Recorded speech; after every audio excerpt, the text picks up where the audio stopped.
Hi, today we're going to look at the AP330. As you can see, this has come perfectly boxed from WatchGuard. It's in its eco box, so it's easily to actually recycle. When we open this box up, as you can see, very easy, thank you, done. You get a quick start guide. Now we'll go into the quick start guide in a minute. We'll put the AP to one side and we have a box of tricks. So what do we get? First off, the quick start guide. In here, it'll actually show you the components that comes with it. So not only do you get the AP, you get the T-rails now. And the T-rails, there's a special T-rail with extra holes in it, and you get screws and mounting and a spacer point. We'll talk about and put them in a bit.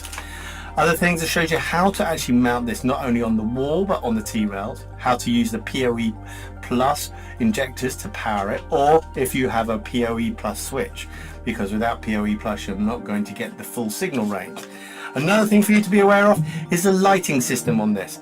Now with these new Wi-Fi 6, WatchGuard have totally re-engineered how the lighting display works. No longer is these new 3, 4, 5 lights flashing at you in different sequences to tell you what's going on. It's very simple. Red means not connected to the cloud. Blue means it's connected. Life is good. Okay, into the box we go. So first box, and we can see here, we instantly get our brackets. Now these are the T-rails, all the same. But one thing you'll notice that if I turn the actual AP over, they're actually on a sliding clip. So they slide and clip in simply like that. So it's very easy to actually mount them onto the T-rails and then come along and actually slide the AP in place. But not only that, with this one, you've got extra holes and spaces with the little bag of tricks. That allows you to mount it directly onto a flat wall or onto a ceiling. Now WatchGuard also have got a desktop stand as well, and that desktop stand can be rotated at a 45-degree angle and mounted on the wall as well as a part of the accessory pack. So that one is definitely worthwhile looking at. So that is how I prefer to mount my AP on the ceiling. Literally this way. You could go even closer if you want and actually use these lugs to actually mount it onto the wall, but I prefer the ability to slide it in and slide it off. I find it a cleaner way.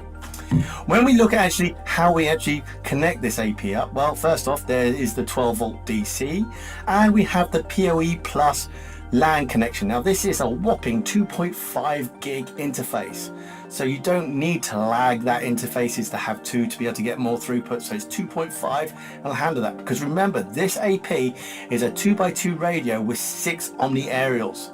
It also has a scanning radio in there, and it also has a BLE in it. So I don't believe the BLE is enabled at the first launch of the APs, but I'm sure that will be coming soon.